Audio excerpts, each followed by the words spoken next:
الحمد لله رب العالمين والصلاة والسلام على نبينا محمد وعلى آله وصحبه أجمعين أما بعد. Donc hier on avait entamé une longue mais profitable introduction, profitable parce que bien sûr elle n'émanait pas de moi mais de Cheikh Abdurrazaq Al-Badr, sur ces 6 fondements. Et d'ailleurs elle était tellement profitable qu'on n'a même pas eu le temps de la boucler entièrement en une seule heure. Donc on va terminer sur l'introduction de Cheikh Abdurrazaq Al-Badr, et puis ensuite on va enchaîner avec le premier fondement, Inch'Allah, dont je vous en avais spoilé la nature. Mais c'est bien d'en connaître le titre de ce premier fondement, c'est encore mieux de savoir le maîtriser et le comprendre dans son intégralité, puis de le concrétiser, de l'appliquer, puis d'y inviter les gens.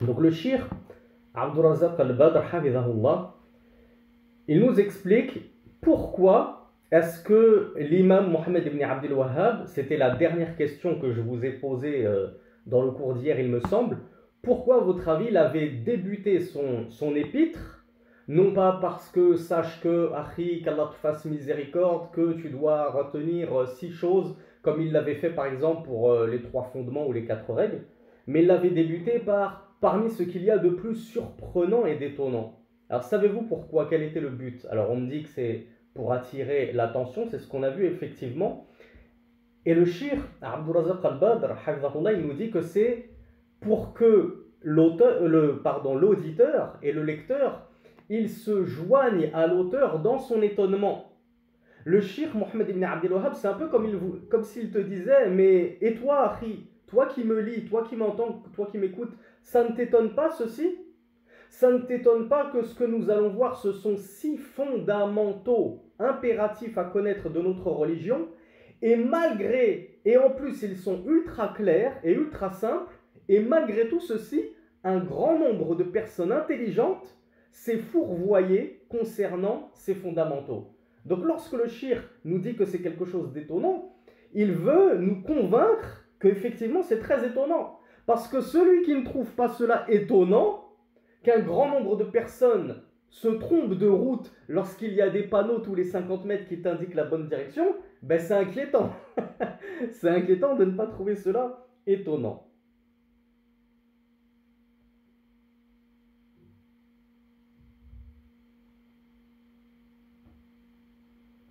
Donc le shir nous expliquait que justement ces 6 fondements, Allah subhanahu wa ta'ala, il les a clarifiés dans le Coran d'une clarification qui ne laissait place à aucune ambiguïté, aucun doute, aucune complication, etc., etc. Et ceci afin que tous les gens, le petit comme le grand, le très intelligent comme le moins intelligent, les grands savants comme les gens de la masse, le noir comme le blanc, l'homme comme la femme, le français converti comme le maghrébin ou l'africain né dans l'islam et qui a grandi toute sa vie dans l'islam, afin que tous puissent appréhender et comprendre ces 6 fondements que nous allons voir. Donc ces 6 fondements-là, ils ne sont pas cachés, ils ne sont pas réservés à une certaine élite, et ils sont, comment dire, tout le monde peut les appréhender. Chacun à son niveau peut les appréhender.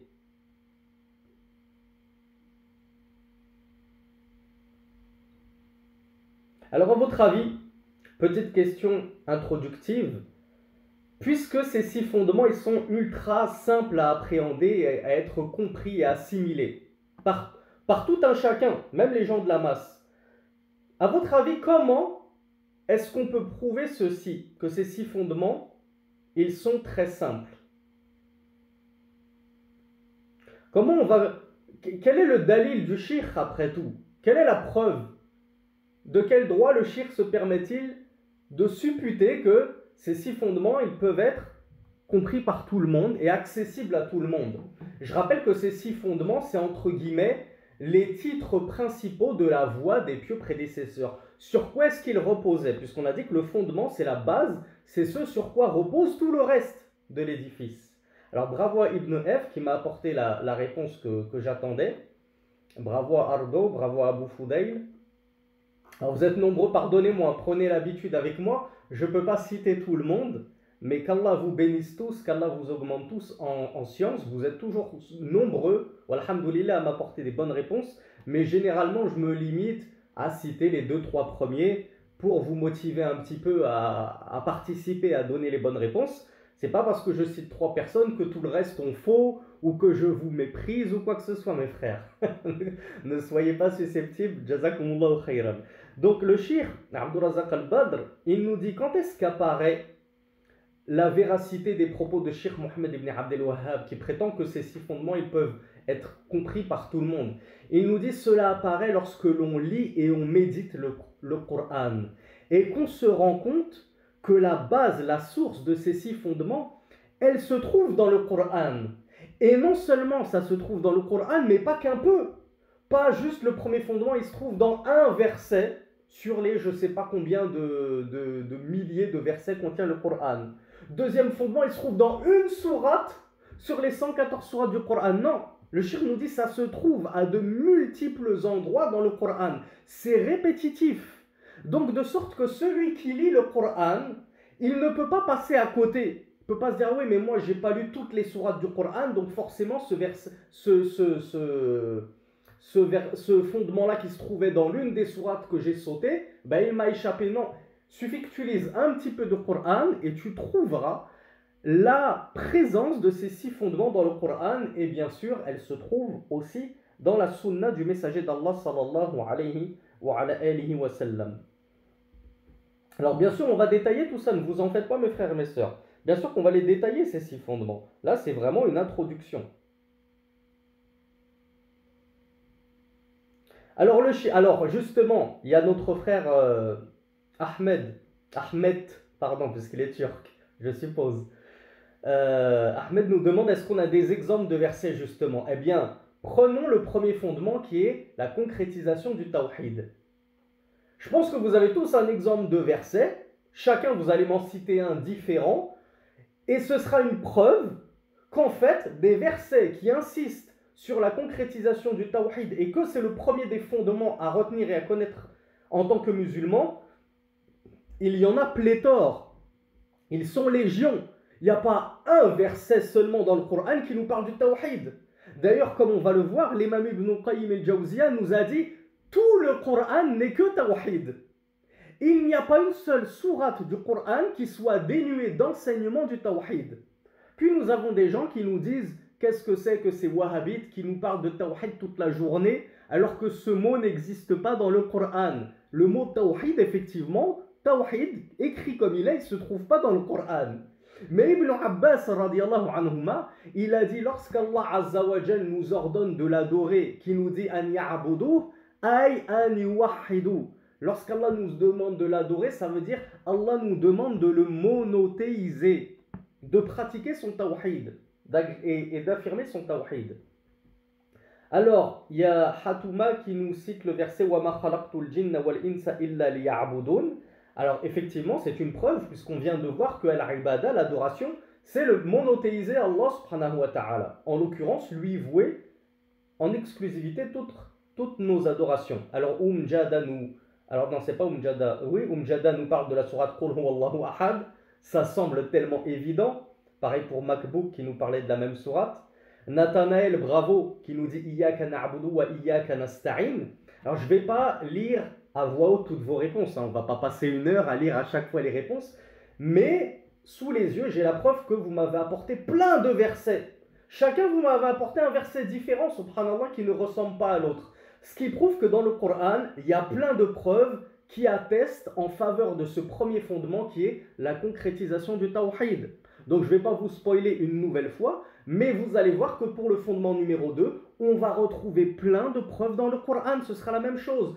Pareil pour le fondement numéro 3, jusqu'au fondement numéro 6. Ce sont des fondements qui sont très présents dans le Coran et dans la Sunna, de sorte qu'on ne peut pas passer outre et à côté.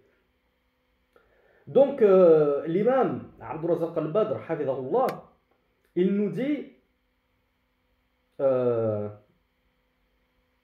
l'imam Ibn Qayyim al-Jawziyya a dit la plupart des sourates du Coran, ou plutôt chaque sourate du Coran, elle contient, elle renferme le tawhid, le monothéisme d'Allah, l'enseignement du tawhid et l'appel au monothéisme d'Allah subhanahu wa ta'ala. Et l'imam Ibn Qayyim al-Jawziyya, il est même encore allé plus loin. Vraiment, vous allez être étonné de ce qu'il dit. Il a dit, mais plutôt je dis, ou nous disons, que nous allons dire une parole globale. C'est que chaque verset dans le Coran, soit il renferme le tawhid, soit il indique le tawhid, soit il invite au tawhid. En gros, tout dans le Coran tourne et gravite autour du tawhid. C'est vraiment la pierre angulaire de la parole d'Allah subhanahu wa ta'ala.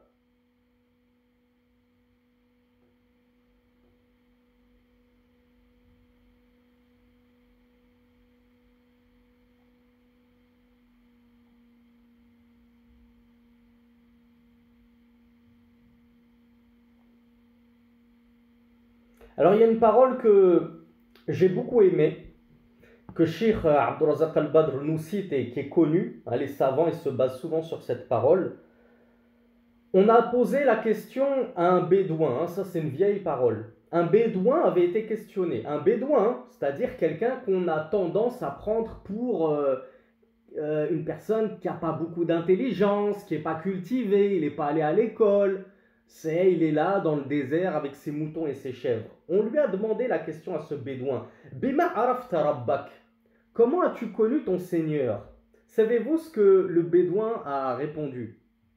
Je dis, savez-vous, pour savoir est-ce qu'il y en a parmi vous qui connaissent cette histoire du bédouin? Comment est-ce qu'il a connu son Seigneur?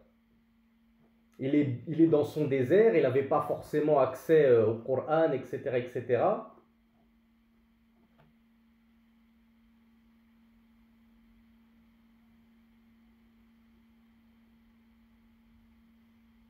Alors, ce n'est pas les signes. Je vous aide, c'est un signe en nous-mêmes.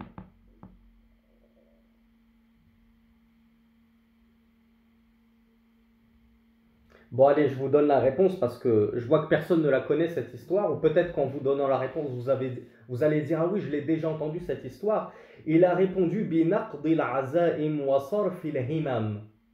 c'est-à-dire, j'ai connu mon Seigneur lorsque j'ai médité sur le fait que nos résolutions s'annulaient. C'est-à-dire qu'à un moment, je suis résolu à faire quelque chose, et puis quelques heures après, je change d'avis, j'ai plus envie de faire cette chose-là. Et il a dit, wasar fil himam, et les intérêts qui se dissipent.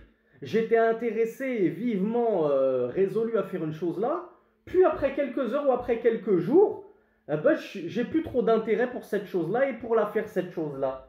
Eh bien, ce bédouin, il s'est dit, si mes propres pensées, mes propres motivations, elles disparaissent comme ça, alors c'est pas moi qui les fais disparaître, moi j'ai rien contrôlé, c'est une preuve que j'ai un Seigneur au-dessus de moi qui détient les cœurs des gens, qui détient les pensées des gens. Ça vous fait penser à quel hadith bien connu que vous connaissez tous, tel que je vous connais. Alors, bravo à Marie. Qui d'autre que Marie?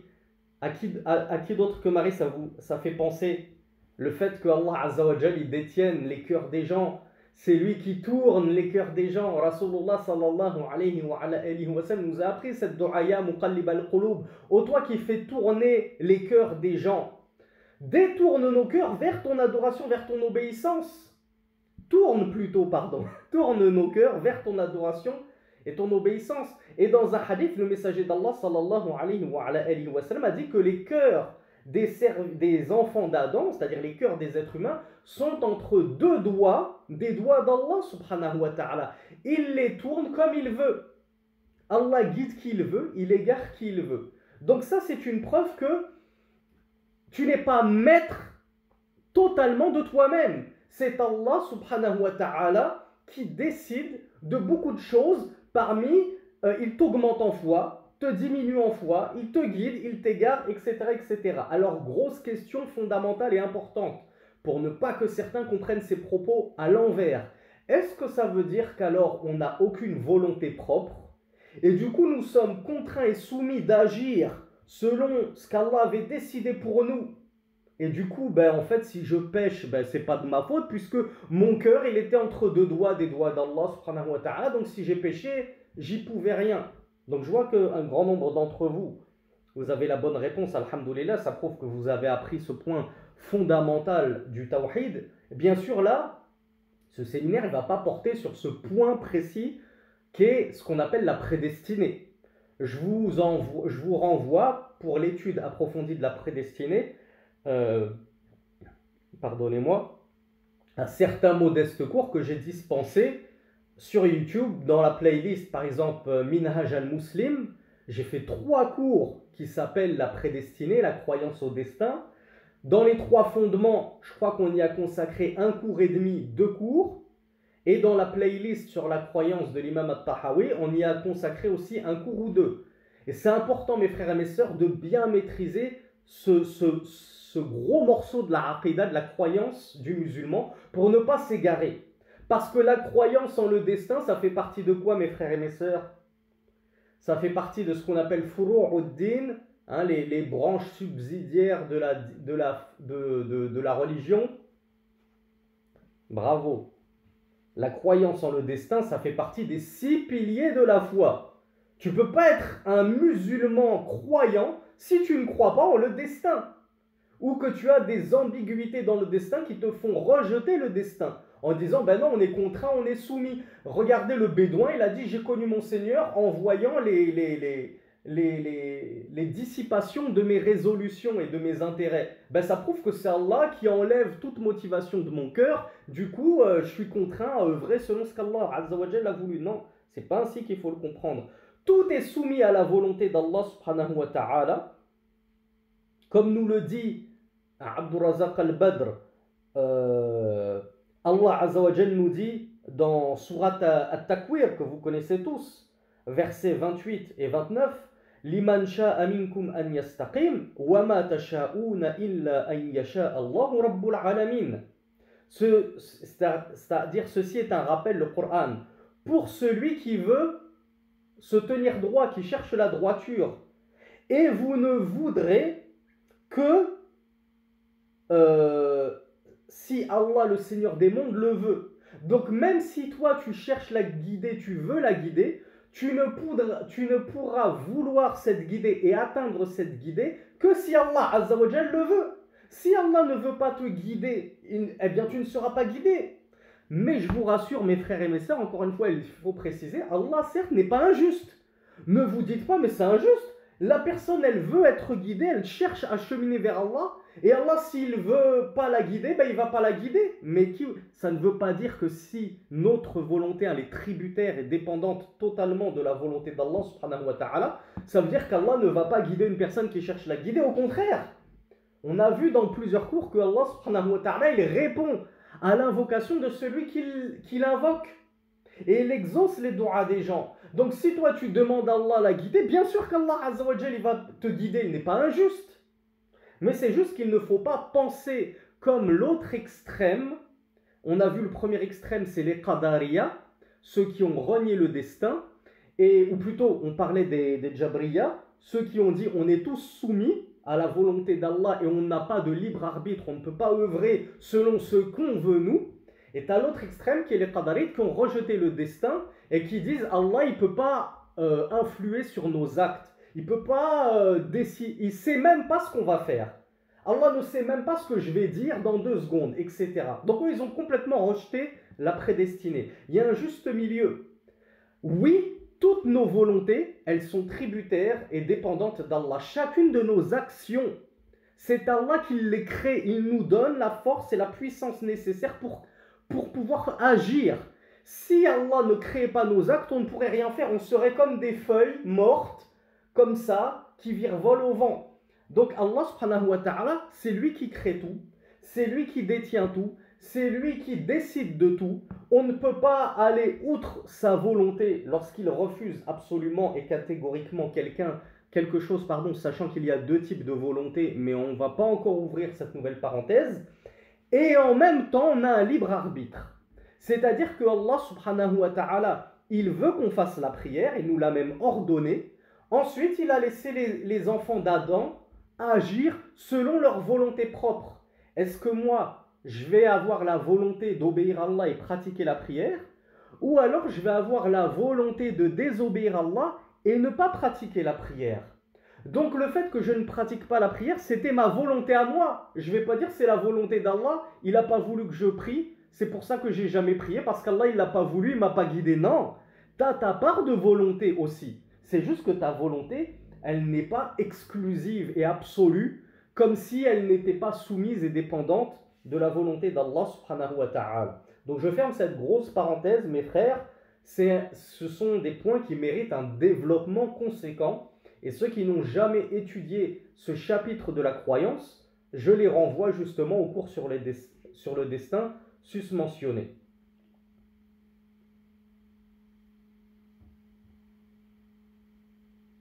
Voilà pourquoi le Cheikh Abdul-Razak al-Badr nous dit qu'il ne faut pas comprendre de cette parole du bédouin que nous n'avons pas de volonté propre et de pouvoir de décision propre sur nos actions, mais plutôt celui qui va méditer sur sa propre vie, ses propres faits et gestes, va se rendre compte qu'il avait bien un pouvoir de décision pour ses actions.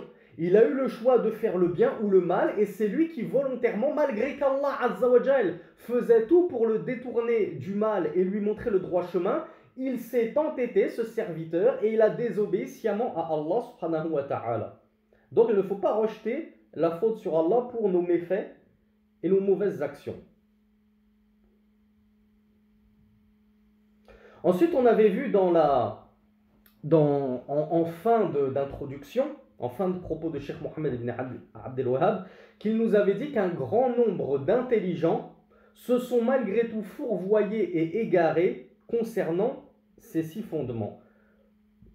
Le Cheikh Abdul-Razak al-Badr, il nous explique alors que finalement, on comprend et on remarque et on le sait, il n'y a même pas besoin d'étudier, je pense, pour le savoir, que l'intelligence seule ne fait pas tout. الذكاء وحده لا يكفي العبد في استقامة أموره وصلاح أحواله. L'intelligence seule, elle ne suffit pas au serviteur d'Allah subhanahu wa ta'ala à ce qu'il chemine sur le droit chemin et la guider. Sinon, Einstein, il aurait été musulman. Les Pythagore, Thalès, ils auraient été musulmans. Qu'est-ce que vous avez de nos jours là comme grands scientifiques et grands docteurs? Tout le monde serait musulman. Si l'intelligence seule suffisait à déceler le droit chemin du mauvais chemin, ben, tout le monde serait musulman alors, puisqu'ils auraient tous vu que l'islam est la vérité et que tout autre que l'islam est le faux. Donc à votre avis, mes frères et mes sœurs, qu'est-ce qu'il faut ajouter à l'intelligence, ou plutôt qu'est-ce qui permet de cheminer sur le droit chemin, si ce n'est pas l'intelligence? Alors bravo à la sœur Marie. Bravo à Ibn F. Bravo à Abdullah. Alors vous êtes très nombreux en fait à m'avoir apporté la bonne réponse. Ce qui nous place sur le droit chemin, c'est la guidée d'Allah subhanahu wa ta'ala. On a besoin de la guidée d'Allah pour cheminer sur le droit chemin. Quelle est la preuve de cela qui nous la rappelle? On en a parlé dans le séminaire dernier. Et je vous aide. La preuve, elle se trouve dans une sourate que vous lisez plusieurs fois par jour, sans même le savoir et sans même la méditer comme vous devriez la méditer normalement. Alors oui, vous me dites tous Fatiha, c'est quoi alors la preuve? Ihdina sirat al-mustaqim. On est musulman ou on n'est pas musulman? On est musulman, normalement. Et malgré tout, plusieurs fois par jour, je demande à Allah de me guider sur le droit chemin. Pourquoi? Parce que le droit chemin, C'est pas juste moi avec ma raison, mon intellect. Moi, j'ai un doctorat, hein, j'ai fait 10 ans d'années, 10 ans de médecine, donc je suis suffisamment intelligent et malin pour savoir qu'est-ce qui est l'islam authentique de ce qui est l'islam hérétique, non authentique, que pratiquent un grand nombre de sectes qui s'affilient à l'islam. Ça ne suffit pas. Ce dont tu as besoin surtout, c'est la guidée d'Allah subhanahu wa ta'ala. Voilà pourquoi il faut toujours demander la guidée d'Allah azza wa jal. Si la simple raison suffisait, comme on l'a dit, tout le monde sur terre, enfin tous les scientifiques sur terre seraient musulmans. Voilà pourquoi Allah azza wa jal nous dit dans le Coran, dans Surat Ar-Rum, les Byzantins, verset 7, يَعْلَمُونَ ظَاهِرًا مِنَ الْحَيَاةِ الدُّنْيَا وَهُمْ عَنِ الْآخِرَةِ هُمْ غَافِلُونَ. En parlant des mécréants, Allah Azza wa Jal nous dit ils connaissent un aspect de la vie mondaine, c'est-à-dire qu'ils ont de la science de la vie mondaine. Et ils ont la science de la biologie, de la cosmologie, de la géologie, de la médecine, etc. Donc ils ont une connaissance de la vie mondaine, mais concernant al-akhira, la vie dernière, ils sont rafiloun, inconscients, négligents, inattentifs. Donc les grands scientifiques, effectivement, hein, ce sont des grands savants, mais ce sont des savants de la mondanité. Est-ce que leur science va leur profiter à quoi que ce soit devant Allah subhanahu wa ta'ala? Ces sciences profanes. S'ils n'ont pas ajouté foi en Allah, elles ne leur serviront à rien du tout. Ils pourront dire, mais Allah, on a eu de la science, on a étudié la science toute notre vie, oui, mais ce n'était pas la bonne science. En tout cas, ce n'est pas une science suffisante pour le droit chemin et la guider. Donc il faut impérativement avoir la science du Coran et de la Sunna. Il faut connaître Allah. Il faut connaître qu'il y a une vie future. Il faut le savoir. Mais si tu es, comme il s'appelait Stephen Hawking, je ne sais pas si certains d'entre vous le connaissent, et qui était l'un des grands cosmologues des années précédentes, qui avait un petit peu développé la théorie de la relativité d'Einstein, Stephen Hawking, eh bien, c'était un athée convaincu, subhanallah. Un athée. C'est même pas c'était un chrétien qui croyait en trois dieux. Non, lui, il disait, il voyait les signes dans l'univers tout autour de lui. Lui-même, il attestait que l'univers était régi par des équations mathématiques ultra précises. Et nous disons, oui, mais c'est Allah qui régit l'univers. Ces équations mathématiques, elles ne sont pas nées du néant. C'est Allah Azza wa Jal qui a tout calculé de manière parfaite pour la création de cet univers. Et malgré toutes les preuves qu'il avait sous les yeux, il est mort dans son coufre selon ce qui nous apparaît. Hein, on a dit on ne juge jamais de la place de quelqu'un en particulier, du paradis ou en enfer. On ne juge que sur l'apparence. Donc en apparence, on ne lui connaît pas de repentir et de retour à la vérité. Et il est mort dans son athéisme, vraisemblablement, jusqu'à renier l'existence du Créateur suprême. Donc vraiment, Allah Azza wa Jal a raison lorsqu'il nous dit qu'ils ne connaissent qu'une part de la science mondaine, mais, ou plutôt ils ne connaissent qu'une part de cette vie d'ici-bas, et concernant l'au-delà, ils sont complètement insouciants.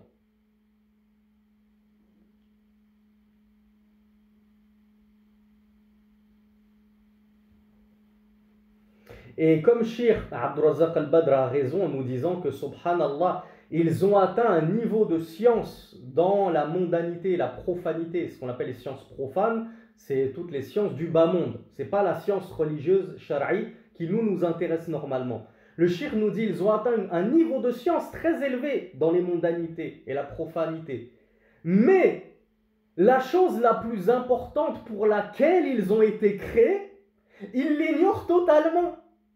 On leur dit pourquoi vous avez été créés, ils ne le savent même pas. On leur dit qui vous a créé, ils vont dire personne, on descend du singe. Le singe lui-même, il descend d'un tétard. Le tétard lui-même, il descend un noyau de cacahuète ou je sais pas quoi. Subhanallah. Donc la chose la plus importante et vitale, ils l'ignorent. Mais alors tu leur demandes de te détailler comment les électrons gravitent autour d'un proton, ils sont capables de faire une conférence de 2 heures là-dessus. Ajib, hein, c'est vraiment étonnant. Subhanallah. Et comme nous le dit le Cheikh Abdurrazzaq al-Badr, ces gens-là, on va leur apporter les preuves évidente d'Allah subhanahu wa ta'ala, déjà de son existence. Ensuite, on leur apporte les preuves de la véracité du Coran, de la Sunna, notamment avec des miracles scientifiques qui se trouvent dans le Coran et la Sunna. Et malgré ces preuves qu'ils reçoivent, ils vont s'en détourner. Et ensuite, ils disent, les musulmans, ce sont des moyenâgeux, des personnes qui s'accrochent à un livre écrit il y a 1400 ans. Ils sont incapables d'évoluer, de vivre dans leur temps. Et ils se détournent de cela en pensant être civilisés, cultivés, en pensant être de grands scientifiques qui ne vont pas se rabaisser à croire en l'existence d'une divinité, etc., etc., alors que tu leur apportes les preuves les plus probantes. Subhanallah. Donc, comme me le demandait un frère là, est-ce qu'on peut dire qu'on est plus intelligent qu'eux alors? Bien sûr, Akhi.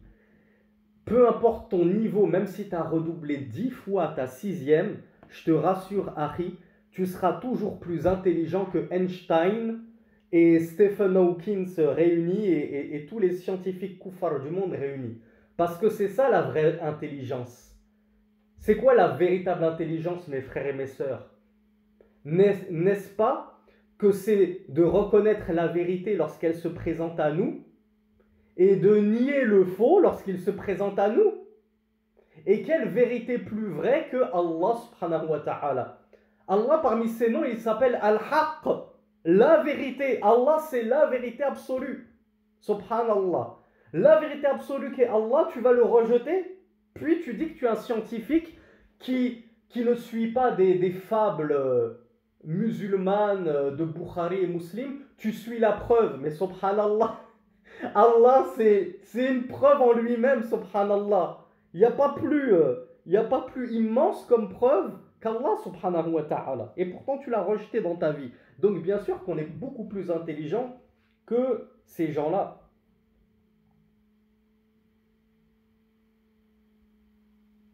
Le Cheikh Abdurrazaq al-Badr, donc, il nous expliquait que ces scientifiques-là, ils sont capables de maîtriser sur le bout des doigts des choses super compliquées dans les mathématiques, la physique, la chimie. Tu vas lui apporter Al-Kitab wa Sunna tout simple. Il n'y a pas de polythéisme, il n'y a pas plusieurs dieux, il y a Allah seul. L'islam, c'est 5 piliers, ceci et cela. Il ne comprend pas ce que tu lui racontes. Ça rentre dans une oreille, ça sort par l'autre. Pour lui, c'est du charabia. C'est du charabia. Tu lui rapportes des choses simples, tu lui rapportes la vérité. Pour lui, c'est du charabia. Il ne comprend pas. Il ne comprend pas la ilaha illallah. Tu lui dis la ilaha illallah, il y a d'autres dieux qu'Allah. Il ne comprend pas. C'est pas ce que ça veut dire pour lui. Mais non, il n'y a pas de Dieu. Lui, il aimerait s'arrêter à la ilaha. Il n'y a pas de Dieu. Ça s'arrête là. Je ne comprends pas qu'il puisse exister un créateur. Pourtant, il est capable de t'expliquer exactement la formation des constellations, etc.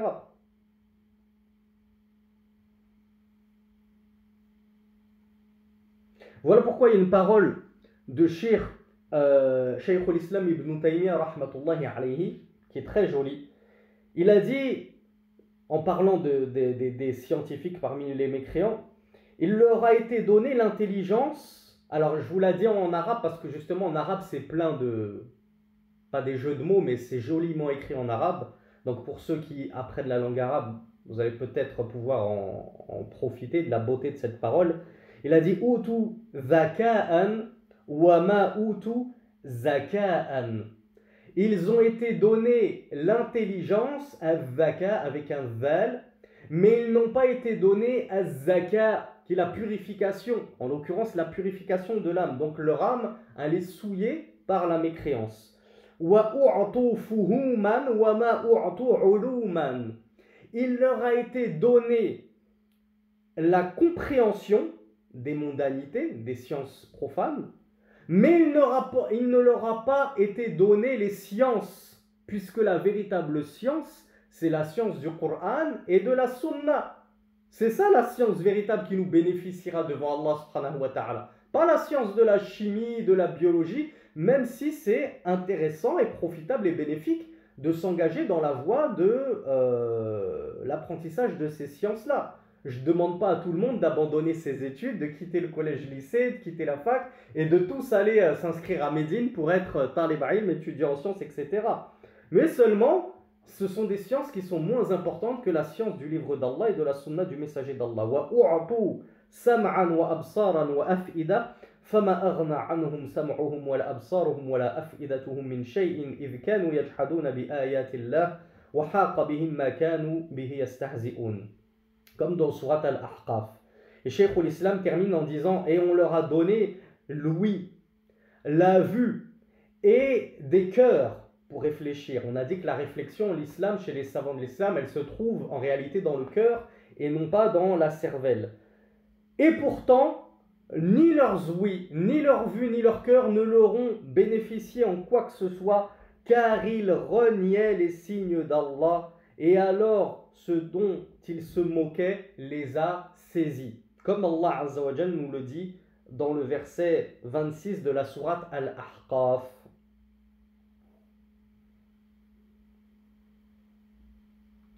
Et est-ce que vous avez une preuve dans le Coran que ces scientifiques-là eux-mêmes avoueront une fois en train de brûler dans l'enfer qu'au final leur science ne leur a servi à rien du tout? Parce que en réalité ils n'étaient pas scientifiques, ils n'étaient pas intelligents, ils étaient bêtes et ils ne comprenaient rien.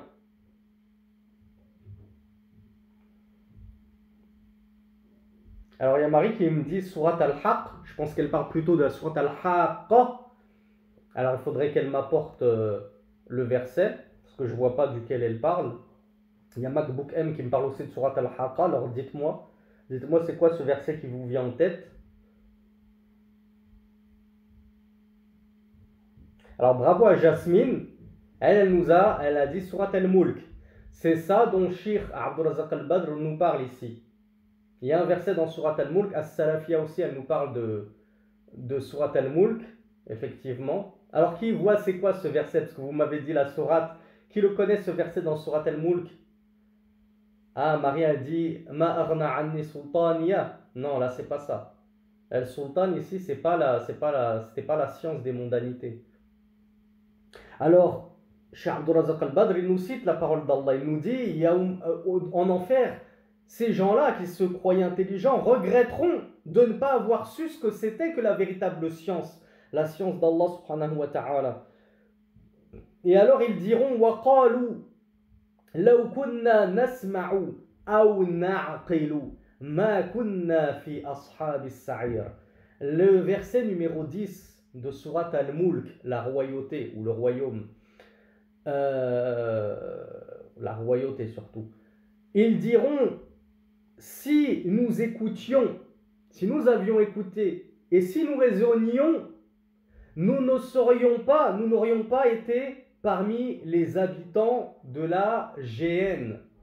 Donc eux-mêmes avoueront, lorsqu'ils seront en train de brûler en enfer, qu'en fait, ils n'écoutaient pas, ils n'entendaient pas. On leur disait La ilaha illallah, ils n'entendaient pas. Leurs oreilles étaient bouchées face au rappel d'Allah subhanahu wa ta'ala. Ils ne voulaient pas en entendre parler. Et ils diront, et si nous raisonnions, si vraiment on avait du aql, on avait la raison, on avait une véritable intelligence, alors nous ne serions pas parmi les habitants de la GN. Alors ceux qui me demandent, Ilyes me demande c'est quoi la GN? C'est pas GN, c'est G-E-H-E-2-N-E. La GN c'est l'enfer, Jahannam. Ça vient de là la GN, ça a été pris de l'arabe Jahannam, la GN. Jahannam c'est le feu, la fournaise, l'enfer, vous l'appelez comme vous voulez.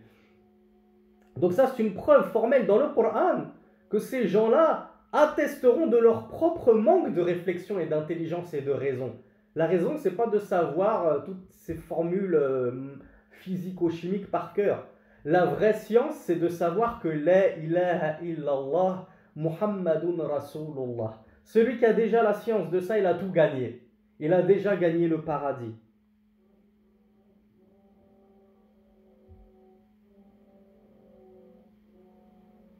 Alors, deuxième chose, pour terminer cette introduction, finalement, on aura presque fait 2 cours sur l'introduction, mais c'est pas perdu parce que c'est super profitable cette introduction. Le cheikh Mohammed ibn Abdel Wahhab, il avait terminé son introduction en disant que très peu de personnes avaient justement bien saisi ces 6 fondements, leur importance, les maîtrisaient, les mettaient en pratique. Quand bien même ils sont très clairs, quand bien même les personnes sont intelligentes, la plupart se sont détournés de ces 6 fondements, si ce n'est un petit nombre de personnes, un très petit nombre de personnes même. Est-ce que, là je vais vous poser une question vraiment vicieuse, pour ceux qui ont des a priori justement sur la da'wa de Cheikh Mohammed ibn Abdel Wahhab et qui ont entendu des choses horribles sur lui, est-ce que ce ne serait pas une preuve justement que Cheikh Mohammed ibn Abdel Wahhab c'est un takfiriste donc qui exclut tout le monde de l'islam et en fait il n'y a que lui qui est bien guidé, lui et ses fanatiques? Est-ce que vous êtes d'accord avec ce postulat, cette assertion? Et je vous dis que c'est une question vicieuse parce que il y a des gens qui pourraient me dire, présenté comme ça, oui, tu me dis qu'il t'écrit un livre, Les 6 fondements, et qui te dit, tous les gens intelligents, ils sont passés à côté de ces 6 fondements, et il n'y a qu'une très petite partie qui les a assimilés, ben en gros, c'est du takfir de masse, il veut dire que c'est le seul qui est bien guidé, tout le reste de l'humanité est dans le dalal. Mais allons au bout de la réflexion. N'ayons pas peur, mes frères et mes sœurs. Qu'est-ce qu'on a dit dans l'introduction du cours d'hier? Après tout, entre nous, allez, ça reste entre nous, là, on va essayer de ne pas ébruiter ça partout. Entre nous, est-ce que c'est vrai ou c'est faux que la plupart de l'humanité avec un grand H sont dans le dalal, sont dans l'égarement? Ou bien alors, on va dire que la plupart de l'humanité est bien guidée, et c'est juste une petite partie des êtres humains qui est égarée. Donc on ira tous au paradis alors dans ce cas-là. Juifs, chrétiens, bouddhistes, comme le disent certains pseudo-prédicateurs, on est tous bien guidés, on est tous croyants, on est tous monothéistes, on va tous au paradis alors. Donc on est d'accord qu'en réalité, le shirk, quand il dit ça, il a raison. Si on prend sa parole dans le sens absolu, en disant qu'il s'adressait et qu'il parlait des gens en général, alors il a raison. Et je vais aller plus loin. On va pas se mentir, on va essayer de remettre, comment on appelle ça, en question tous nos a priori. Et on va essayer de partir sur une feuille blanche, une base neutre. Quand on regarde tous les musulmans du monde entier, les 1,7 milliard de musulmans du monde entier, est-ce que la plupart, vous pensez qu'ils sont tous sur la vérité? Ou que, au contraire, la plus grande partie n'est pas sur la vérité? Il y a des égarés, plus ou moins graves, dans la croyance, dans la pratique. On a évoqué le hadith du messager d'Allah sallallahu alayhi wa sallam hier qui nous disait que les juifs s'étaient divisés en 71 factions, les chrétiens en 72, et notre Oumma allait se diviser en 73 factions. Je ne sais plus si j'ai lu la fin du hadith. Qui me rappelle c'est quoi la fin du hadith? Sur ces 73 factions, ces 73 groupes, comment il a conclu Rasulullah? Alors vous êtes nombreux à le savoir, Allahumma barik. Il a dit, ils sont tous ces groupes-là sont dans le feu, sauf un seul. Ceux qui seront sur ce sur quoi je suis moi, ainsi que mes compagnons. Est-ce que c'est du takfir de masse que fait Rasulullah sallallahu alayhi wa sallam? Qui parmi vous oserait dire Rasulullah c'est un takfiri? Il a fait sortir tous les musulmans de l'islam, il a dit qu'il n'y a que ceux qui suivent sa voie qui échapperont au feu, etc. Mais subhanallah.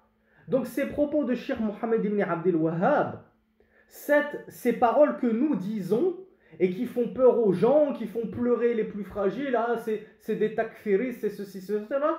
En fait, c'est ni plus ni moins que les propos de Rasulullah. C'est lui, sallallahu alayhi wa sallam, qui nous a expliqué que sa propre communauté, la Ummah de l'islam, elle va se scinder en énormément de groupes, 73. C'est-à-dire qu'on va être encore plus scindés et divisés que ne sont scindés et divisés les juifs et les chrétiens. On a fait pire qu'eux, subhanallah. Eux, ils se sont divisés en 71 et 72 groupes. Nous, on est 73. On s'est encore plus divisés qu'eux. Et Rasulullah nous dit qu'ils sont tous dans le feu, ces groupes, sauf un seul. Un seul groupe sur 73. Donc, de quel droit est-ce qu'on va contredire la parole du messager d'Allah sallallahu alayhi wa sallam en disant quiconque dit la ilaha illallah Muhammad Rasulullah, il est forcément sur le droit chemin. On n'a pas le droit de le traiter d'égaré. On n'a pas le droit de sortir des gens comme ça de l'islam authentique en disant lui, c'est un mubtadir, c'est un innovateur, c'est un hérétique, c'est ceci et cela. D'accord, eh bien, prends l'exemple des deux musulmans dont on a parlé tout à l'heure. Le musulman A qui dit Allah Azza wa Jal nous contraint à œuvrer et nous n'avons aucune volonté propre. Du coup, lorsque j'ai forniqué hier avec une fille, c'était la volonté d'Allah, il m'y a contraint, donc je ne suis pas responsable et pas fautif. Cette personne, elle dit la ilaha illallah. Elle est bien guidée, cette personne, ou elle est dans l'égarement? Tu prends l'exemple de la personne numéro B, l'autre opposé. Il te dit, Allah subhanahu wa ta'ala ne connaît pas le futur. Il ne sait pas ce que je vais faire demain. Demain, moi, je sais ce que je vais faire. J'ai un plan, j'ai prévu de faire les courses, de faire ceci, de faire réparer ma voiture. Mais Allah, lui, il ne le sait pas, parce qu'il n'est pas capable de lire dans mon cœur. Et cette personne a dit, la ilaha illallah. Cette personne B, elle est sur la voie droite ou elle est dans l'égarement? Donc mes frères et mes sœurs, est-ce que tous les musulmans sont sur la droiture sous prétexte qu'ils disent la ilaha illallah? Eh bien ça, mes frères et mes sœurs, c'est en réalité une branche du premier fondement que nous allons étudier, Inch'Allah, demain en détail.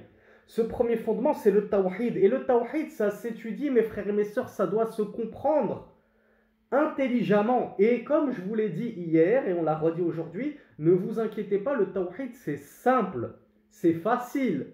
C'est juste qu'il faut se donner les moyens de l'étudier, tout simplement.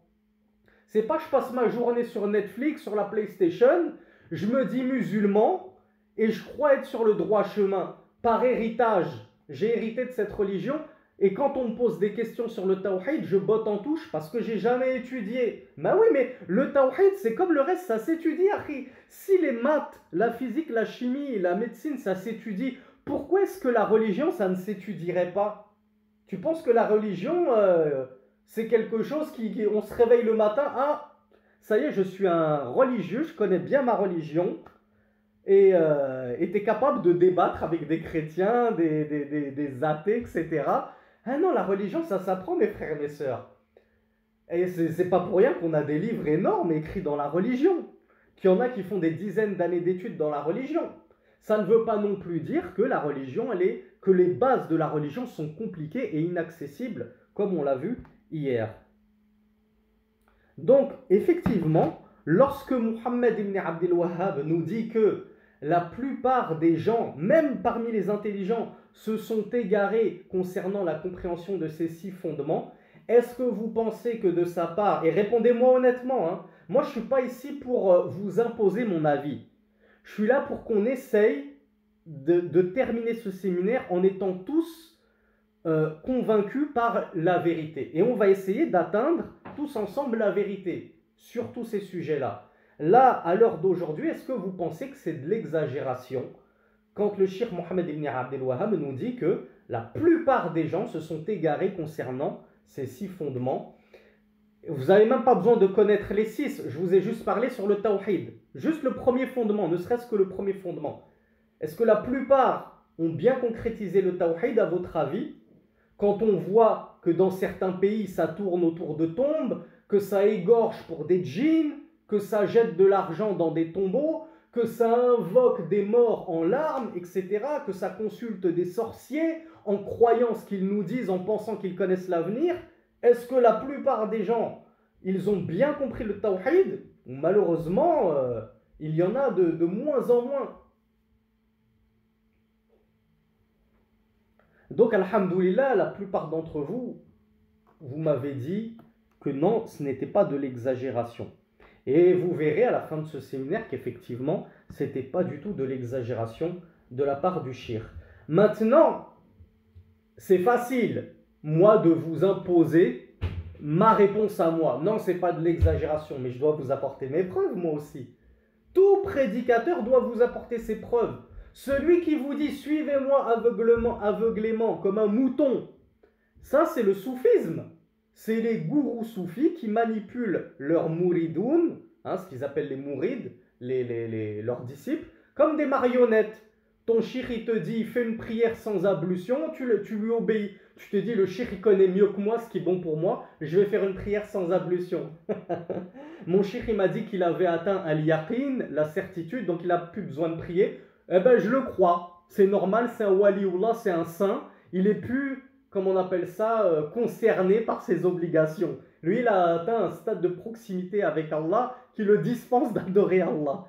Est-ce que nous, les gens de la vérité, on est comme ça? On suit aveuglément Cheikh Fawzan, on suit aveuglément Cheikh Ibn Uthaymin, Cheikh Al-Albani, tout ce qu'il dit, j'ai même pas besoin de chercher la preuve. Je prends pour argent comptant. Non, on est d'accord avec les gens, on a un cerveau, on peut réfléchir, et le seul qu'on suit aveuglément, c'est qui, mes frères et mes sœurs?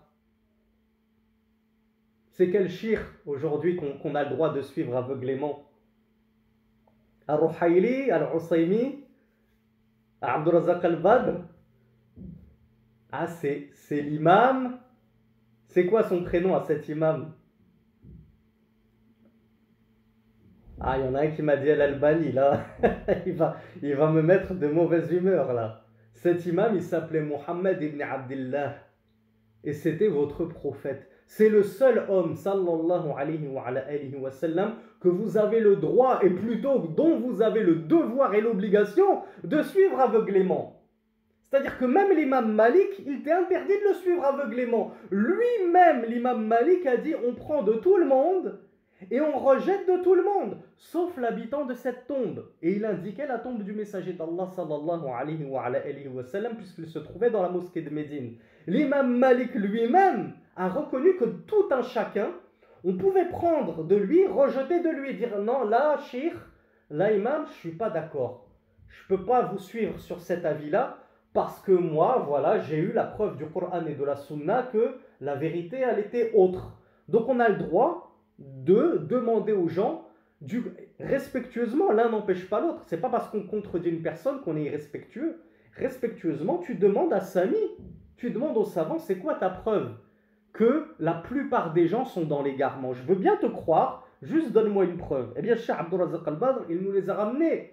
Et ces preuves, elles se trouvent dans le Coran en plus. Vous n'allez même pas pouvoir esquiver en disant, ouais, hadith, peut-être qu'il est daïf, hein? Peut-être qu'il est faible ton hadith. Ah, c'est la preuve du Coran, subhanallah, c'est imparable. Allah subhanahu wa ta'ala nous dit dans la sourate Yusuf, au verset 103, وَمَا أَكْثَرُ النَّاسِ وَلَوْ حَرَصْتَ بِمُؤْمِنِينَ. Et la plupart des gens, quand bien même tu t'y attellerais, c'est-à-dire que tu t'attellerais, tu t'efforcerais à essayer de les convertir et de les convaincre d'adhérer à la vérité, et la plupart des gens ne sont pas croyants. Donc déjà, Allah subhanahu wa ta'ala, dans ce verset 103 de la sourate Yusuf, nous dit que la plupart des gens ne croient pas, ne sont pas croyants. Donc, quelqu'un qui ne croit pas, un incroyant, un mécréant, est-ce que c'est quelqu'un qui est dans la voie droite ou c'est quelqu'un qui est dans l'égarement? Est-ce que j'ai vraiment besoin de vous poser la question? Donc les infidèles sont dans le pire des égarements.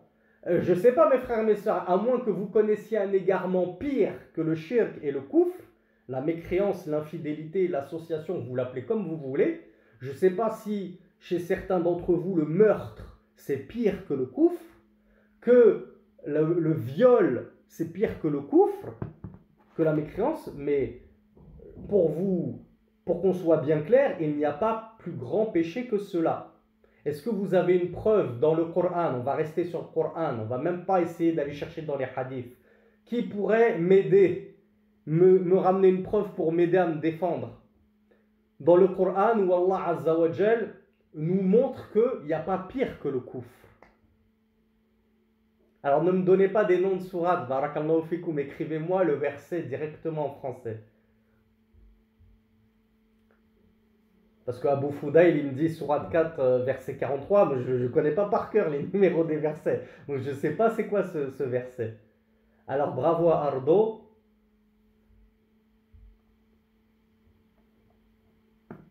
Alors il y a Naïm qui me dit, Luqman, il a dit, le shirk est la pire des injustices. Il n'a pas dit ça à son fils, il a dit, Inna shirk ala dhulmun azim. Certes, le shirk est une immense injustice, mais il n'a pas dit c'est la plus grande des injustices. Donc on ne peut pas dire que ça c'est une preuve qui va dans le sens de ce que je vous ai dit moi. Alors bravo à la personne...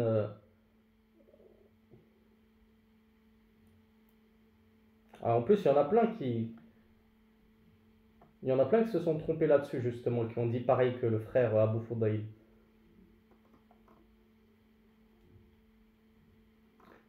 Alors je suis étonné que la plupart d'entre vous ne m'aient pas apporté cette preuve parce que je pensais que ce verset il était connu de tous, ne serait-ce qu'en français. Hein, je me doute que vous ne l'avez pas tous appris en arabe. Mais Allah subhanahu wa ta'ala nous dit Inna Allah la yaghfiru an yushraka bihi wa yaghfiru ma duna dhalika liman yasha. Certes, Allah ne pardonne pas qu'on lui associe et il pardonne en deçà à qui il veut. C'est-à-dire en deçà, c'est-à-dire en dessous de l'association. Ça veut dire que l'association, c'est au top de la pyramide des péchés. Tu vois, il y a les péchés, ce qui est au bout de la pyramide. Et le pire de tous, c'est le shirk, c'est l'association à Allah. Allah nous dit, Allah ne pardonne pas qu'on lui associe. Et en deçà, tous les péchés en dessous du shirk, le meurtre, le viol, la prostitution, le vol, tout ce que vous voulez, le mensonge, calomnie, ce sera en dessous et Allah il est capable de vous le pardonner. La seule chose qu'Allah ne pardonne pas, bien sûr, pour celui qui ne se repent pas de cela, c'est le shirk. Si tu meurs dessus, c'est foutu. Par contre, si tu meurs sur le viol, tu meurs sur le meurtre, tu meurs sur le vol, tu meurs sur une calomnie, il est possible qu'Allah te pardonne. Tu es sous la volonté d'Allah subhanahu wa ta'ala. Mais si tu meurs sur le shirk, c'est cuit. C'est archi cuit. C'est le seul péché qu'il ne pardonne pas. Eh bien ça, alors ceux qui peuvent m'aider pour la référence, parce que moi je connais les versets par cœur, mais je ne connais pas les numéros. Si vous pouvez nous dire c'est quoi. Certes, Allah ne pardonne pas qu'on lui associe, mais il pardonne en deçà de cela à qui il veut. Alors on dit la sourate An-Nisa, verset 116. Sourate numéro 4, verset 116. Donc ça c'est la preuve qu'il n'y a pas plus grave que le shirk, c'est le pire de tous les péchés. Donc pour en revenir à nos moutons, eh bien effectivement, la plupart des gens sur terre sont dans l'égarement le plus manifeste et odieux et abject qui soit, puisque la plupart des gens sur terre sont sur le koufr. On l'a dit, on est plus de 7 milliards, et des musulmans, toutes confessions, et tout groupe réuni, on nous compte comme étant à peu près 1,7 milliard, c'est-à-dire même pas le quart, à peine le quart de la population. On a un autre verset qui prouve cela, dans Sourate Saba, verset 13, Allah nous dit « Wa qalilun min ibadiya shakur » et combien peu de mes serviteurs sont reconnaissants.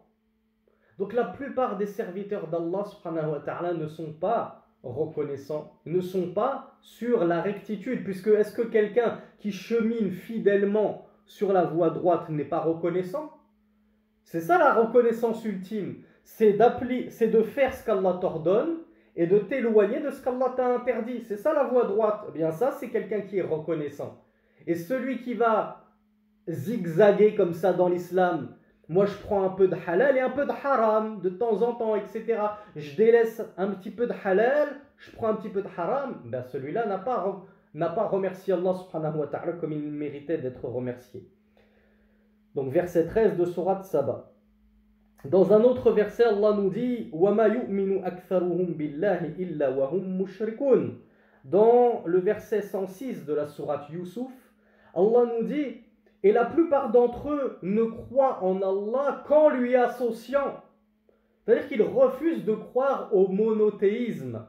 Tu dis à un chrétien atteste qu'il n'y a d'autre Dieu qu'Allah, il va te dire oui, j'atteste qu'il n'y a d'autre Dieu que le Père, dont toi tu l'appelles Allah, moi je l'appelle le Père, mais je refuse de n'attester que ça. Je veux ajouter qu'il y a aussi le Fils et le Saint-Esprit. Donc la plupart des gens sur terre refusent d'embrasser le monothéisme véritable. Donc tout ceci et d'autres versets encore nous prouvent que le cheikh Mohammed ibn Abdel Wahhab, rahmatullahi alayhi, n'était pas un exagérateur et ne parlait pas sans science et n'était pas un takfiriste, parce qu'on l'a vu avec ses versets coraniques et on l'a vu avec ses propos prophétiques que effectivement la plupart des gens sur terre sont dans l'égarement et que même au sein de notre propre communauté de l'islam, la plupart des gens se sont égarés et ont choisi un autre chemin que la voie droite tracée par le messager d'Allah sallallahu alayhi wa ala alihi wa sallam.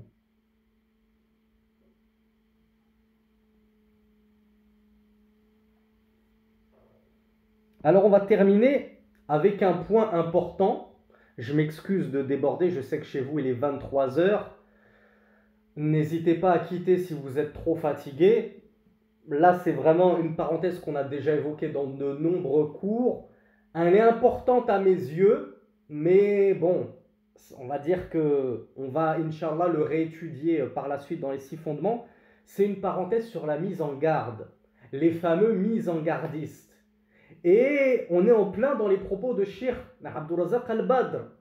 Comme je l'ai dit dans le séminaire dernier et dans d'autres séminaires, tout le monde s'imagine que Cheikh Abdul Razak al-Badr, alors je vois que chez certains il est carrément minuit 10. C'est vrai que Abu Abdillah, notre frère, il est en Égypte.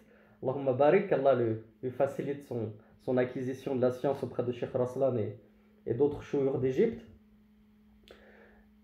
On a déjà dit que Cheikh Abdul Razak al-Badr et Cheikh al-Ruhayli, Cheikh al-Chouaïr, Cheikh al-Husaymi, c'est des savants qui généralement sont perçus comme des savants cool, sympathiques, souriants, doux, jamais dans la mise en garde, jamais dans la dureté. Non, ça n'existe pas, on les a jamais vus jouer les mises en gardistes comme vous. Elles sont toujours souriants, jamais vu froncer les sourcils. Je les ai jamais vus se moquer des mubtadi'a. Alors que la vidéo de Cheikh al-Husaymi qui se moque de celui qui croyait que Sahih al-Bukhari, ça avait été écrit par un homme qui s'appelait Jumu'a, parce qu'il y avait écrit Jama'ahu al-Bukhari. Bref, qu'est-ce qu'il nous dit le Cheikh Abdul Razak al-Badr? Alors déjà, je reviens sur un dernier point avant d'entamer le chapitre de la mise en garde. Le Cheikh Abdul Razak al-Badr, il nous dit donc dans l'introduction du Cheikh Mohammed ibn Abdel Wahhab, il y a une indication que l'intelligence seule ne suffit pas, la raison seule ne suffit pas pour appréhender la véritable science, la science de la religion, et en l'occurrence de ces 6 fondements, mais il est indispensable que la personne reçoive at-tawfiq, la réussite d'Allah subhanahu wa ta'ala, la guidée d'Allah subhanahu wa ta'ala, comme on l'avait détaillé dans le séminaire précédent. Donc que personne ne s'illusionne et ne se laisse tromper par lui-même et par sa grande intelligence, sa grande sagacité, ses doctorats, ses grandes études, etc. En se disant, moi, voilà, j'ai un QI, j'ai été détecté HPI, haut potentiel intellectuel, etc. J'ai pas besoin d'étudier la science avec des livres, les 3 fondements, les 6 fondements, 4 règles. J'ai pas besoin de me compliquer avec tout ça. Moi, je lis le Coran tout seul et je comprends tout seul. On a dit, oui, les 6 fondements, ils sont clairs, ils sont simples, ils peuvent être compréhensibles, mais la religion, dans son ensemble, tu peux pas tout comprendre dans la religion. Moi, je vais t'expliquer, par exemple, pourquoi on a le droit de raccourcir la prière en voyage. Comment tu veux le comprendre toi-même si tu n'as pas étudié? Pourquoi la femme indisposée, vous voyez ce que je veux dire, elle doit rattraper son jeûne mais pas ses prières? Comment toi tu peux comprendre ça si juste avec ton intellect? Donc tu as besoin bien sûr d'apprendre la religion, et en apprenant la religion tu demandes tawfiqullah, qu'Allah Azza wa Jal te donne la réussite et le succès pour cela. Et donc le Cheikh Abdul Razak al-Badr nous dit que celui qui va se détourner de l'étude de la science et qui va s'illusionner par son propre niveau intellectuel et qui va donc compter sur lui-même celui-là ne sera pas à l'abri d'être touché par les ambiguïtés dont je vous parlais. Ah, j'ai une ambiguïté. Comment ça se fait que la femme, elle doit rattraper son jeûne et elle ne rattrape pas ses prières? C'est pas logique. Normalement, on devrait faire une analogie, ce qu'on appelle en arabe le qiyas. Et donc, elle devrait logiquement rattraper ses prières. Si elle a été indisposée une semaine, elle rattrape une semaine de prière. Donc, celui qui ne va pas étudier, qui va se détourner de l'étude de la science, le shirk nous dit qu'il va être soumis et sujet aux shubuhat, ces fameuses ambiguïtés. Et le shirk nous dit que les ambiguïtés, et là je vous parle juste des ambiguïtés dans la science islamique, imaginez-vous les ambiguïtés dans le tawhid. Et je parle même pas uniquement des kuffars. Il y a des frères et des sœurs qui m'ont déjà écrit, et qui ont déjà écrit à d'autres prédicateurs, comme quoi ils ont des ambiguïtés sur l'existence d'Allah. Le shaitan les a tellement travaillés au foie, comme on dit, qu'ils arrivent à se dire, à nous écrire, subhanallah, on en est venu à douter de l'existence d'Allah. Je suis plus sûr d'être sur la vérité. Je commence à douter, est-ce qu'en fait c'est pas une illusion cette vie? Ils ont dû regarder le film Matrix ou je sais pas quel film de science-fiction, et peut-être qu'après tout cette vie c'est un programme informatique. À un moment, il y a quelqu'un qui va débrancher une prise électrique et tout va disparaître, le monde va disparaître. Il y en a qui finissent par douter d'Allah subhanahu wa ta'ala. Et Rasulullah nous a dit que le shaitan il commençait à mettre des ambiguïtés au fils d'Adam jusqu'à ce qu'il le travaille, jusqu'à arriver à lui dire qui a créé ceci, qui a créé cela, qui a créé ceci, jusqu'à ce qu'il finisse par arriver à Allah et qu'il lui dise et qui a créé Allah? Et là, quand tu arrives à ce stade-là, eh bien il y en a qui n'ont pas su s'arrêter, qui n'ont pas su se boucher les oreilles face aux ambiguïtés et aux wasawis du diable. Alors que Rasulullah, qu'est-ce qu'il nous a dit lorsqu'on arrive à un tel niveau d'ambiguïté et d'insufflation satanique? Alors, personne, silence, je vous ai tous perdus. Je sais qu'il est tard. Allez, on finit là, on finit en beauté. Alors oui, on ne l'écoute pas. On cherche refuge auprès d'Allah contre le diable lapidé. Et on se détourne de cela et on ne prête plus attention. A'udhu billahi minash shaitanir rajim. Je pense à autre chose. Allez, je vais réfléchir qu'est-ce que je vais me faire à manger pour ce soir. Commence pas à laisser le shaitan t'engrainer. Non, j'insiste. Faut que tu te demandes qui a créé Allah. C'est pas normal. Qui a créé les cieux? Allah. Qui a créé la terre? Allah. Qui a créé ceci? Qui a créé les créateurs de téléphones? Qui a créé le téléphone? L'iPhone? C'est Steve Jobs. D'accord. Qui a créé Steve Jobs? C'est Allah. D'accord. Qui a créé Allah? Puisque tout le monde a un créateur. Donc Allah lui-même, il doit avoir un créateur. Dès que tu arrives à ce niveau-là, tu dois chercher refuge auprès d'Allah contre le diable lapidé. Et tu te détournes de cela. Donc effectivement, le Cheikh Abdul Razak al-Badr, il a raison quand il nous dit que les wasawis, les ambiguïtés, al-shubuhat, c'est ce qu'il y a de plus nuisible pour la foi de tout un chacun. Et donc les ambiguïtés, elles peuvent te toucher dans ta pratique religieuse, comme elles peuvent te toucher dans ta aqidah, dans ta croyance. Et là, ça devient très très grave. Et à votre avis, ces wasawis, lorsqu'ils ne viennent pas du diable, et ça c'est tout l'objet de notre cours, de notre séminaire précédent, si je ne m'abuse, ou alors l'avant-dernier séminaire. Non, c'était bien le séminaire sur les baisses de la foi. À votre avis, ils viennent de qui ces wasawis, quand ce n'est pas du diable? Alors certains me disent, ils viennent des hommes, et des diables parmi les hommes, exactement, et qui peut pousser la réflexion plus loin. Alors bravo à Marie qui nous parle des fréquentations, c'est-à-dire des mauvaises fréquentations. Elias il nous dit ça peut venir des koufars. Et fait, les koufars, ce sont justement les pires diables parmi les hommes qui détournent les gens du droit chemin. Et ça peut venir de certains prédicateurs, de l'égarement, des prédicateurs égarés, égareurs. Ah, on vient à une partie du cours qui fait peur encore aux gens. Les gens, ils n'aiment pas qu'on leur parle de ça. Pour eux, la mise en garde, je ne comprends pas les mises en gardistes. Nos savants, ils ne sont pas comme ça. Là, je suis en train de vous lire des propos de Cheikh Abdul Razak al-Badr. On est dans l'introduction des 6 fondements. Ce shirk est toujours gentil, souriant, qui donne, comme je vous l'ai dit, de l'argent au petit enfant qui lui a lu un peu de Coran, etc. C'est lui qui, dès le début, nous parle de ces histoires de mise en garde. Donc il faut arrêter d'être réfractaire à la mise en garde. La mise en garde, ça fait partie de l'islam.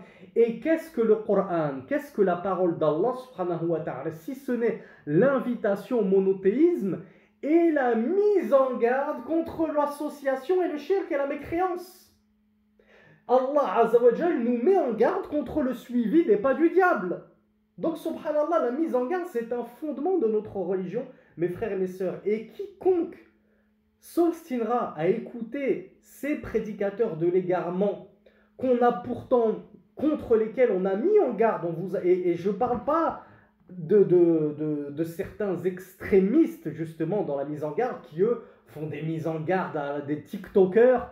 Le frère il a 25 ans, c'est un TikToker influenceur et il commence à mettre en garde contre des savants, contre des prédicateurs à l'emporte-pièce, alors que lui-même c'est le premier concerné par les mises en garde et il a un tableau de chasse de mise en garde sur le dos, subhanallah. Je ne vous parle pas de ces extrémistes qui ne savent pas ce que c'est qu'une mise en garde shari'i légiférée, mais je vous parle des vraies mises en garde qui reposent sur des preuves. Vous ne pouvez pas vous détourner en disant « moi j'écoute pas ça, je veux pas entendre parler de mise en garde ». Tu te dois, parce que si tu n'entends jamais parler de mise en garde et que tu prends la science de n'importe qui, le premier TikToker qui te parle d'islam avec une petite barbe bien taillée, moi je l'écoute parce qu'il fait des bonnes vidéos. Elles sont courtes, elles sont éducatives, elles sont édulcorées surtout. Donc moi j'écoute de tout le monde et je prends ce qui me paraît vrai et ce qui me paraît faux, je le rejette.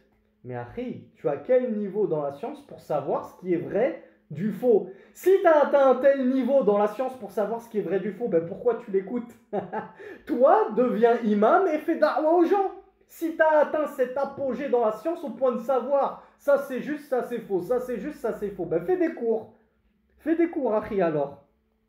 Donc le fait d'écouter n'importe qui, c'est laisser la porte de ta maison grande ouverte à la survenue de toutes ces ambiguïtés, à la survenue de certaines bidars, certaines innovations, nous dit le shir Abdurrazaq al-Badr. Et les mubtadi'a, comme il nous le... Tout ce que je vous dis, c'est les propos du shir. Enfin, bien sûr, j'ai rajouté un peu de moi, mais la base, tout ça, je le tire des propos du shir, et il nous dit que sahibul bid'a, les innovateurs, يشبه على الناس ويلبس عليهم فمن أرخى لنفسه العنان في سماع الشبهات وأصخى إليها أفسدت قلبه. Le shir nous dit alors il nous dit les innovateurs, ils vont mêler le vrai au faux et déguiser le vrai au faux aux gens. Et quiconque va tendre le cœur, c'est-à-dire qui va écouter, qui va ouvrir sa porte un innovateur et qui va écouter ses ambiguïtés, eh bien, elles vont corrompre son cœur et par conséquent, elles vont corrompre sa foi et sa religion. Et le shir nous dit وَلَا يَقُولُ الْإِنسَانُ فِي هَذَا الْمَقَامِ أَنَا عِنْدِي ذَكَاء وَعِنْدِي عَقْلٍ أُمَيِّزُ وَلَا تَضُرُّنِي.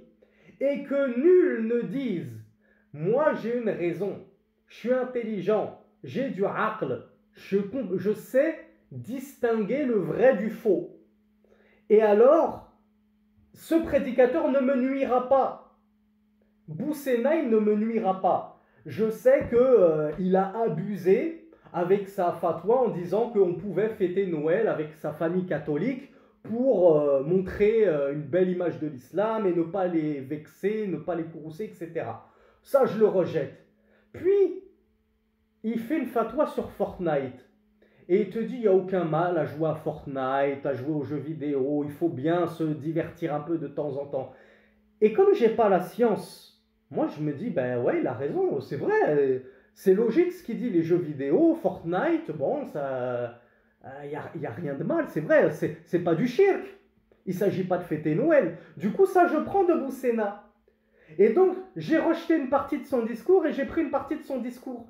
Et quand je me retourne vers un savant et que je lui dis, moi j'ai écouté Boussena, il a dit ceci, mais je ne me suis pas laissé avoir.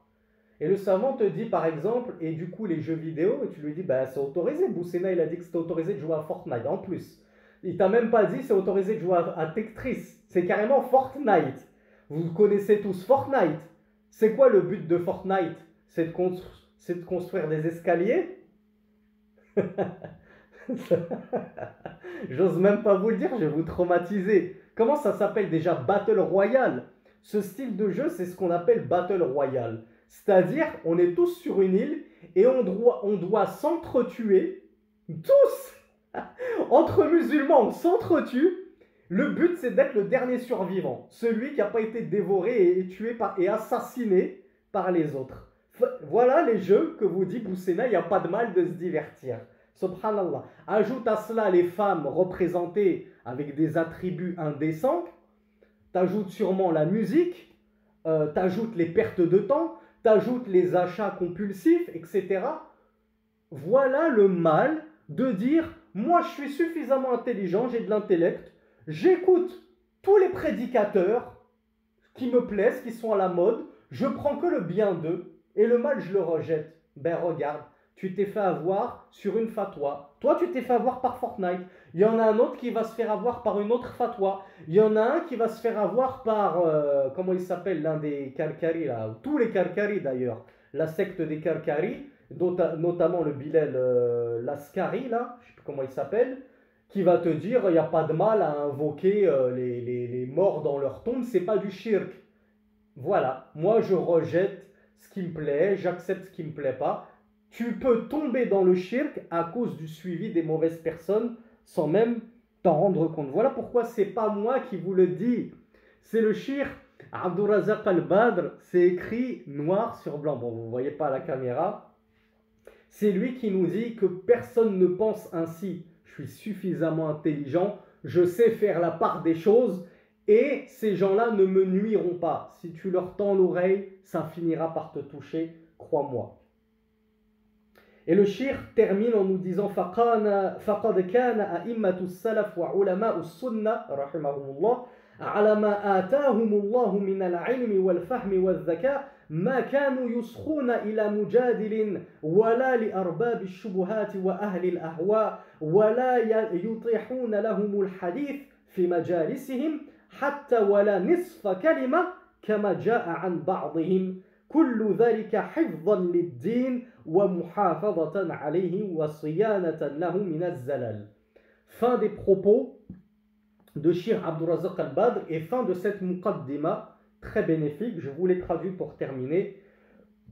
Le Shir nous dit, et voilà pourquoi, et écoutez grand, ouvrez grand vos oreilles, barakallahu fikum.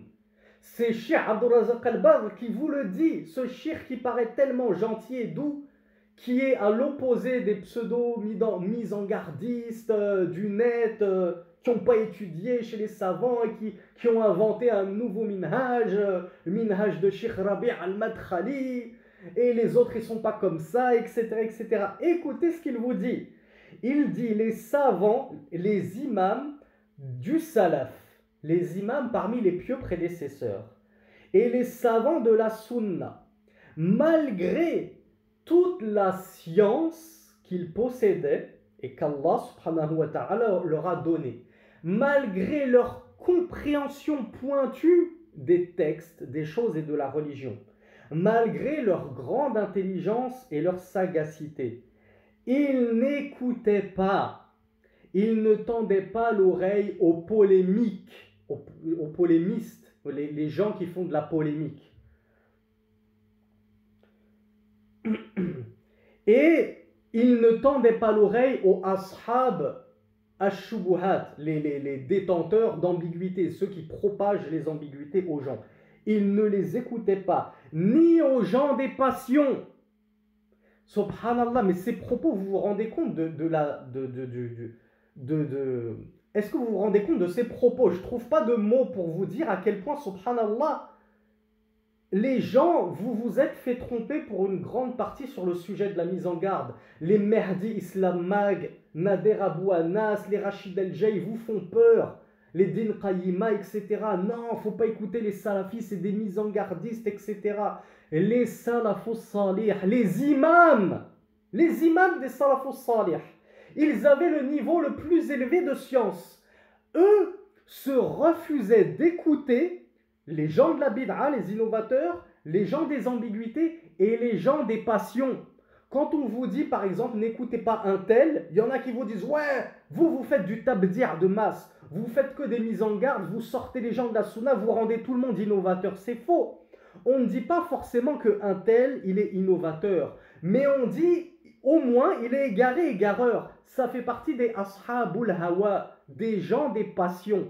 Eh bien celui-là, même s'il n'a pas une bid'a qui est probante et évidente, en appelant par exemple au Maoulid Nabawi, en appelant les gens à faire toutes les bid'a des soufis et des karkaris justement dans les mosquées à se dandiner comme des malades mentaux, etc., à se déguiser en clown et à sortir en clown comme ça dans la rue, etc.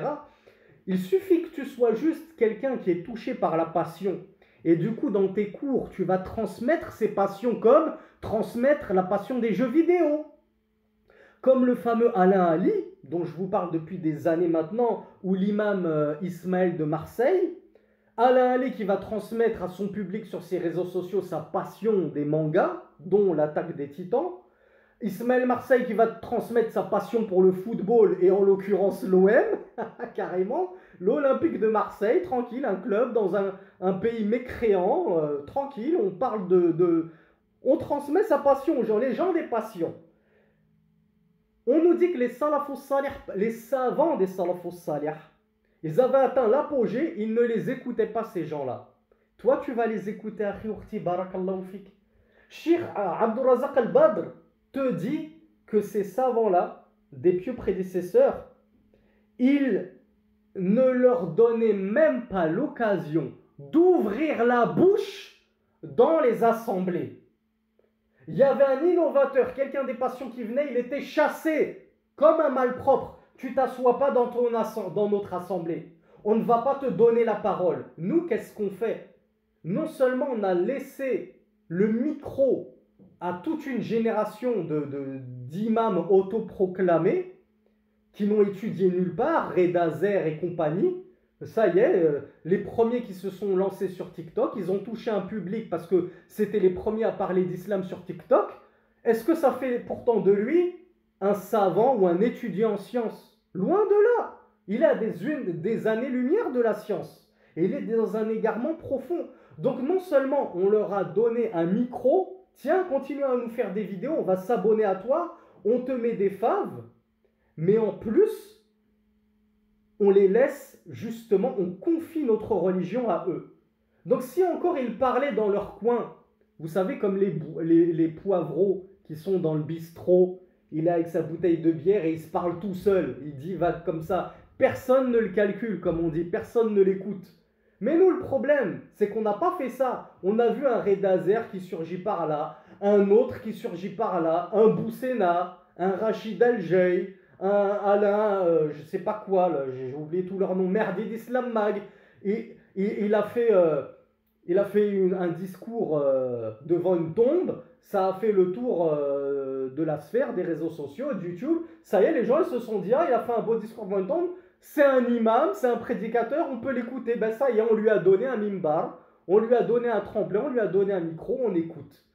On a fait exactement le contraire de ce que faisaient les pieux prédécesseurs, les imams parmi eux qui avaient la science absolue et qui ne toléraient même pas d'écouter ces gens-là, ces gens des passions. Et comme nous l'a dit le cheikh Abdurrazaq al-Badr, ne serait-ce qu'un demi-mot, nisfu kalima, la moitié d'un mot, je t'autorise pas à ouvrir la bouche devant moi. Tu es un innovateur, tu es un gens des passions.